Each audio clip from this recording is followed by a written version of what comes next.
interesting story or premise is really the most important thing to me. Like, I'll pay a lot more for a game that I find to be really fun and interesting.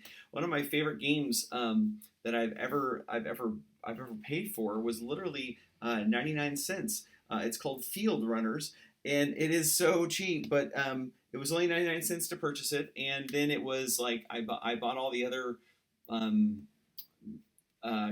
maps that they had, and those were like 99 cents each. So probably total invested no more than $10. But the gameplay was so incredibly fun and engaging that I've played it for over 10 years now. So I've gotten my money out of it. The fourth thing here, familiar with from past experiences. So to me, this is a big part of what I think why Retro Bowl has had so much, has done so well recently, or even a game like Baseball 9 or some other ones like that, because I think that those really recall back from when I was a kid. Like Retro Bowl is so similar to Tecmo Bowl. Baseball 9 is very similar to many of the early Nintendo or Sega Genesis games that we played as kids. And then also here, continuation of favorite game series. I mean, I remember when I played Legend of Zelda, and then Legend of Zelda 2 came out, and I got it. And I didn't like it as much, but I bought it because of Legend of Zelda 1. So these are some interesting reasons why video games do well or don't do well. In this video, I'm going to clearly explain what gameplay mechanics are and give you a few examples on the way. So for those of you who are here for the quick answer, gameplay mechanics are the systems or the rules which literally govern how a game plays. Let's go straight into an example with a game with a super simple set of gameplay mechanics. In fact, let's look at a game with a single mechanic, Flappy Bird. The mechanic here is incredibly simple. Correctly timed screen taps, so your avatar bounces against gravity to fit through narrow gaps in the wall. Sounds very clinical and not very fun, doesn't it? Well, actually, that's exactly what a mechanic is. An operation with a degree of challenge for the player to perform. Like many other platformers, Flappy Bird's single mechanic revolves around a movement mechanic. So let's look at a platformer with a few additional mechanics to see how they can make gameplay more diverse. Let's look at the classic platformer Sonic the Hedgehog. So in this game, as well as some fairly straightforward move mechanics such as jumping, ducking, spinning, to get past obstacles, which isn't actually very different to Flappy Bird, there's also the addition of a resource mechanic. Players collect rings which act as score multipliers and allow you to have a second life if you are hit by an enemy. Now this additional mechanic adds a whole extra level of challenge for the player to contend with during the gameplay. So game mechanics, I guess if we're trying to simplify it, would be the rules and structures in place in a game that you as a player have to overcome in order to beat the game, whatever beating the game or winning the game actually means. So, your previous slide that you just had up had Pac-Man, and it looked like someone had almost like actually gone to the arcade cabinet and like used an expo or whiteboard marker to like draw a map over to figure out how to move throughout that. So with a game like Pac-Man or Miss Pac-Man, there's certain sequences that the ghosts follow and certain paths that you should follow to eat the dots correctly in order to win as successfully as possible. Same things sort of apply when you're talking about games like, 2K. If you're talking about, a computer that you're playing against, there's going to be certain strategies and certain moves that they use more aggressively than higher level computers. If we're talking about Pokemon, that's about, grass beats water, water beats fire, fire beats grass, and finding the system of play and balance that you have to understand in order to actually, I guess, accomplish the game. And I think it's really important to understand that game mechanics are not just there to make the game. They're about how you interact with the game. So with something like Pac-Man, where it's, fast paced, and if you're not paying attention and already having those maps memorized, you're not going to get past level, 5, 6, 10, however good you are at just kind of reacting to the ghost without knowing the game. By being able to be knowledgeable about game mechanics, that's where you get to, I guess, what we would call professional play. I know we're going to be talking about like competitive gaming and whatnot in the future here. And I think that it's important to understand the basics of mechanics before we talk about that as well. Well, and it's interesting because the Miss Pac-Man game in particular, they have two different cabinets that you can play on this. One is where the Miss Pac-Man moves very slowly, and it's the old school arcade version. And then there's the hyperspeed Miss Pac-Man, who lets you go 14 times faster than what they were going before. And I guess maybe that attracts people to come play it more. It changes the game for certain because you have to have your move in place before the Pac-Man even gets to the right spot. So why do they do that? Do you think it is to get more quarters, or do you feel like it is that they wanted to change the game to give the gamer a different look? I would say it's honestly probably a little bit of both. I think it's also going to be sort of we've talked about immersion and how immersion is important in video games. But when we're talking about games like Miss Pac-Man or something that's very mechanically intensive, it's not so much about being immersed in a world or a story as it is so much about being immersed in a certain level of skill. And I think that's why we started to see these hyperspeed playthroughs and whatnot. We have the people online who are speeding up and making super intense Mario levels just for the heck of it. And it's not to say that I'm the best player, but on a certain level, it's definitely a bragging move. And to say that you can beat Pac-Man at 14 times speed rather than just the normal waka waka waka, then that's going to give you a certain level of clout that you can show off with. And in a world where we're now trying to get a certain number of streamers and a certain number of followers and everything else, that's relatively important if you're a professional game player.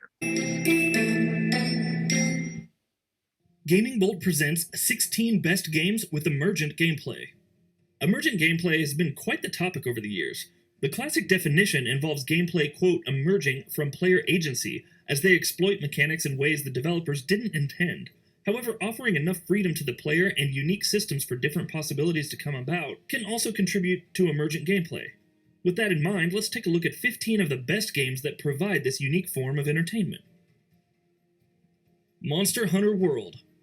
Monster Hunter World was one of the more enticing releases of January 2018, and it took the franchise to all new heights. Despite the heavy online nature of Monster Hunter World, the game had a completely dynamic and emergent single-player campaign, along with tons of things to do, like joining squads, taking on hunts, side quests, crafting, and bounties. The developers made a complex ecosystem where different monsters influence each other along with the players, resulting in vastly different experiences every time. Metal Gear Solid 5: The Phantom Pain. Metal Gear Solid 5: The Phantom Pain's open world was okay, and not exactly a shining example of the genre. However, where it delivered was in the number of ways players could exploit the systems to crazy effect. Guards could be distracted with inflatable decoys. Players could surf down slopes with boxes, collapse towers on top of enemies, and the list goes on and on. The sheer variety in tackling objectives, whether through pure stealth or crazy ingenuity, also made up for the conclusion. The Legend of Zelda: Breath of the Wild. The Legend of Zelda: Breath of the Wild has been criticized for not having the same stellar dungeon design as previous titles. Where it makes up for this is in its systemic gameplay and the moments that emerge from this. Imagine invading a camp of enemies by riding on a boulder's stored momentum, or setting fire to grass around a Lynel to parachute up and shoot it with arrows in slow motion. That's not taking into account the variety of ways to complete dungeons, like shield surfing to double jump up ledges, connecting electrical circuits with your equipment, and so on. So your picture that you have right there, do you know which one that's from? I have no idea, but I did type in on Google Images, great game mechanics, and this picture came up, and I don't know what she's doing, if that's some kind of rocket launcher or something, but... So if I'm correct, this is, I think, from Half-Life, but it's connecting to also a game called Portal.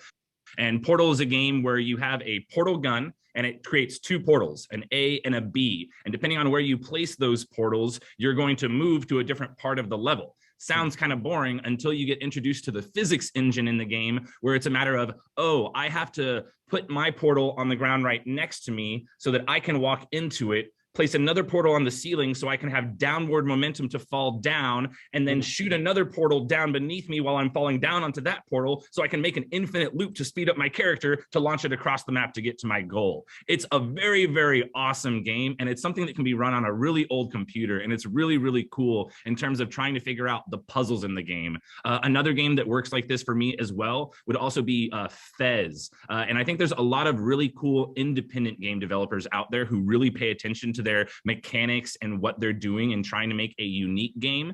Fez was a game where you were on a platform world, like a Mario world, where you're trying to get to the end of it, but rather than just moving flat across the screen, you, the player, are in control of a three-dimensional map that you can rotate around. And depending on how you rotate the map, different paths reveal themselves, and you won't actually be able to get through the whole game unless you explore every inch of every level, which is a little tedious at certain points, but also mechanically very interesting to me. Wow. Yeah. So how would you, if you were to give someone like, I mean, I'm 47, I'm almost 47, 46, almost 47. How do you describe mechanic? What's the definition of game mechanics exactly then? I would say game mechanics are the rules of the game that you as a player have to beat. It's what you're trying to overcome. It's also what you need to understand to win. Okay. Far Cry 5. The Far Cry series has usually been about doing things your way. If you want to invade a base with guns blazing, then go for it. If you want to be super stealthy and assassinate everyone, thy blade, or baseball bat, beckons. Far Cry 5 adds on to the already ridiculous ways to interact with things in the world by a huge margin, with the Fangs or guns for hire clearing a path through swaths of enemies, using vehicles to smash through bases, and a healthy dosage of explosives. Far Cry 5 offers tons of freedom in completing these objectives. Hitman 2016. Many Hitman fans took umbrage with the 2016 title's episodic approach and always online nature. What they loved was the sheer depth of options available for assassinating targets. Each map has a multitude of solutions available. You'll disguise yourself as chefs and models, drop chandeliers, poison or lure targets into secluded settings to kill them, and then attempt to destroy the evidence and escape. The sheer variety and alternate objectives, enemy layout, and targets helps keep the experience fresh while further expanding your assassinating imagination. Grand Theft Auto 5. Rockstar Games' Grand Theft Auto 5 has fulfilled so much of its potential as a sandbox game that it's not even funny. The resulting gameplay is ridiculous. Players have discovered a specific area where normal bicycles can super jump into the sky, attempted to pass through the whole sign via skydiving, and engaged in numerous wars with the cops. And that's not even discussing the variety that's emerged from heists, races, deathmatch, building one's criminal enterprise, and even the base game. Like mechanics that just legitimately blew me away. Want to kind of give a shout out to another one. I would have to go with a game that's actually made by the guy who made Death Stranding, what I just talked about, Hideo Kojima. He truly is an auteur, if you will. I think he's a legitimate genius in the storytelling space. But one of Hideo Kojima's biggest games, the 1999 Metal Gear Solid game on PlayStation 1, there was just some very ahead of the time interactions you can do in that game. There's one particular boss fight I remember in Metal Gear Solid 1 that just, again, super revolutionary. You're fighting this psychic enemy. He's a boss in the game, and everything you do to try to beat him, he can predict it, and he blocks or dodges everything you try to do. But what turns out that you have to do, I can't even remember how you're supposed to figure this out, but basically if you unplugged your controller from port 1 and you plugged it into port 2 and then try to play the game, the psychic enemy you're trying to beat is reacting, and they're seeing that, and they can no longer predict your patterns or predict what you're going to do. So it was kind of really like a revolutionary, almost meta way to kind of show you that by doing something in the real world, you're actually impacting kind of the mechanics of the game itself. And again, just an example of how Kojima is an absolute genius when it comes to mechanics and storytelling and all that stuff. So that was probably the first time I was blown away. The Elder Scrolls V: Skyrim. Skyrim has set quite a few standards with regards to open world gameplay. While many of its aspects are fixed, like quest structure, dialogue, and the plot, there are a number of elements left up to the player. You can craft armor and weapons that outright break the game from the beginning. Alternatively, you can pluck out the hearts of Briarhearts by pickpocketing from them. Maybe you just want to follow a character on foot and see what happens, or read all the books in the game. The sheer potential of builds, even if you just go stealth archer. Enemies that can interact with each other, and outright depth is amazing even by today's standards. Terraria. Considered a side-scrolling version of Minecraft, Terraria is definitely its own thing. Depending on which enemies spawn, random events, NPCs, and procedurally generated worlds, different players will have different experiences. You can embark on a dungeon crawl and discover better weapons, or simply build a house and improve it forever with decorations, fortifications, and whatnot. To say nothing about the various items, contraptions, and bosses that'll spice things up. Dwarf Fortress. There are difficult games that take on their own identities, and then there's Dwarf Fortress. This insane game has the player constructing a fortress and influencing a friendly cavalcade of dwarves toward success. From there, things take a turn for the bizarre. Dwarves infected by viruses and attacking their friends, raids with elephants committing murder, a mysterious quiver that kills anyone who tries to pick it up, and the Hamlet of Tyranny, which is an insane epic that could rival other fantasy tales. Dwarf Fortress may have an insurmountable learning curve, but its emergent gameplay is top tier. RimWorld. Much like Dwarf Fortress, RimWorld provides a basic outline and huge learning curve, but ultimately opens up in terms of possibilities. Each of your colonists has a distinctive personality, and scenarios like turning prisoners of war into brutal war machines, effectively watching your colony go mad and eat each other, and so on, can happen. Even better are the inclusion of AI storytellers who can either increase the difficulty of negative events or gleefully cause random things, both good and bad, to happen. Stalker. The Stalker series may be infamous for its bugs, but the variety and sheer life of the world is incredible. You could become a bounty hunter and explore the world, or simply sell artifacts to outfit yourself. Heck, it's possible to drop your weapons for NPCs to run off with. That group of bandits who tried to kill you may ask for your help on a different playthrough, and subsequently face their demise down the road. It may not be the most intuitive experience, but Stalker's gameplay is uniquely compelling. Are video game producers or directors like what you're talking about, are they seen in the gaming world like Martin Scorsese would be in the film industry? I believe so. And in my opinion, I'm a huge, I love film and movies and stuff like that. Quentin Tarantino is probably my favorite film director, but I hold Hideo Kojima, Hidetaka Miyazaki, Sam Lake in kind of the same esteem / category. And I'm sure a lot of other gamers do, that you would hold any cinema director or things like that. Interesting. Okay. And I've never thought of it that way. I couldn't tell you before talking to you. I couldn't have told you any video game director of any, movies, of course, Yeah, sure. but managers or general managers of baseball teams or whatever, I could tell you, but video game producers, I guess I always thought it was just kind of a collective effort. I never realized there was like a person in charge who was like, this is my vision for what I believe this game ought to be. Just Cause 3. If you ever wanted to surf on a fighter jet or tangle up numerous cars causing them to explode, then Just Cause 3 is for you. Perhaps you'd envy just wingsuiting around, grappling from building to building, and hoisting enemies, or civilians, with your grappling hooks. It doesn't quite have the fun world of its predecessor, especially when sheer content is concerned, but it's still a compelling sandbox with real-time destruction and an enormous number of ways to play. Watch Dogs 2. Unlike the first game, choice is a pretty big factor of Watch Dogs 2. The open-world sandbox encourages you to go in, fists flying, or safely hack from a distance to manipulate drones and security systems. And that's not counting the various little things you can do, like hacking and remote piloting a car, enabling bollards to stop pursuing vehicles, and much more. The freedom in completing missions and garnering followers to progress is also an improvement over the good old Ubisoft Tower approach.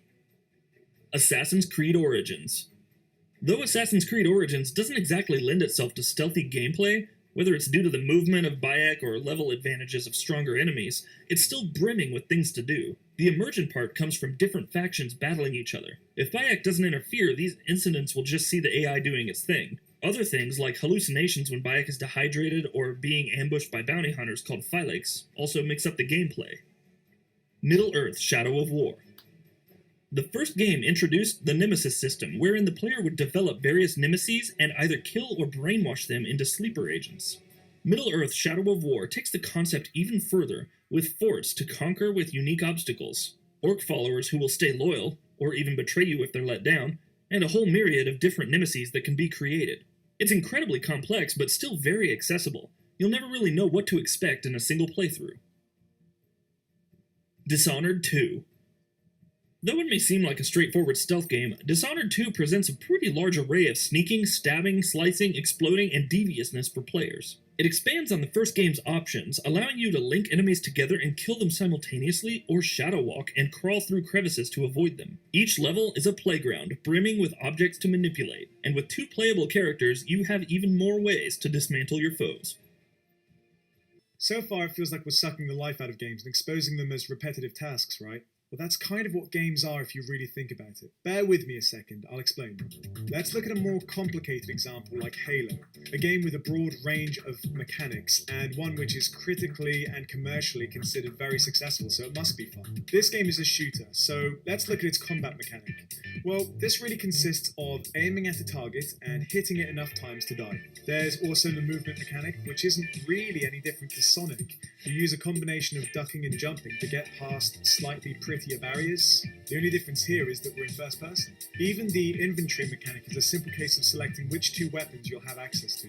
As you can see with the previous 2 games, Halo's mechanics are really just a collection of reaction-based mechanics and management-based operations for the player to perform.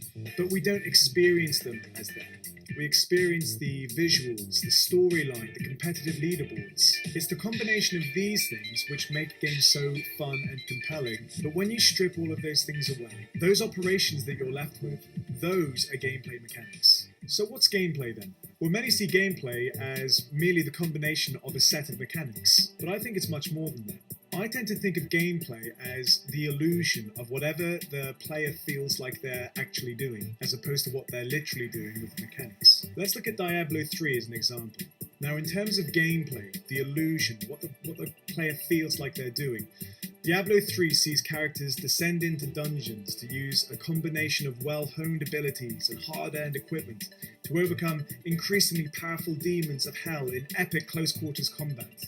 The more your hero battles, the stronger and more able they become. Now that's the gameplay, that's the illusion. That's what you're meant to feel while you're playing the game. But what are you actually doing? What are the mechanics? Well, in terms of combat, you decrease your opponent's hit points to 0 by clicking on them. The amount of hit points each click lowers them by is determined by which ability you equip and the number value of the weapon you're holding. This links to the leveling mechanic. You gain a numerical value for killing enemies and completing quests. They call this experience points, but don't be fooled, it is literally just a numerical value. On hitting certain milestones, your character levels up, meaning their stats increase, and they gain access to new abilities, which might be able to decrease enemies' hit points faster. We also have an inventory mechanic, which sees you manage your storage in a Tetris-style block area. Again, sorry to make it sound so mechanical, but that's how you've got to look at games if you're going to understand gameplay mechanics. Underneath the graphics, underneath the story and the soundtrack, it's a series of operations that the player performs. So to what extent did the mechanics affect the gameplay experience? Hugely, basically. Let's take a look at a very specific mechanic from 2 games of the same genre and see how they do it differently and what the result is on gameplay. Let's look at classic strategy games Command & Conquer and Total Annihilation. Each of these games has a resource collection mechanic allowing the player to build combat units. But the governing mechanics are completely different in these 2 games. In Command & Conquer, you gather resources by sending out units to collect them. This means you have to wait for the collectors to return before you can spend their resources. And it also means you need to factor in protecting them while they gather. Total Annihilation, on the other hand, sees your resources automatically collected, and they're represented as an income per second. So you have to manage how much you're spending per second and how much you're generating per second. And if you want to beat your enemy, you need to ensure that you have a higher income.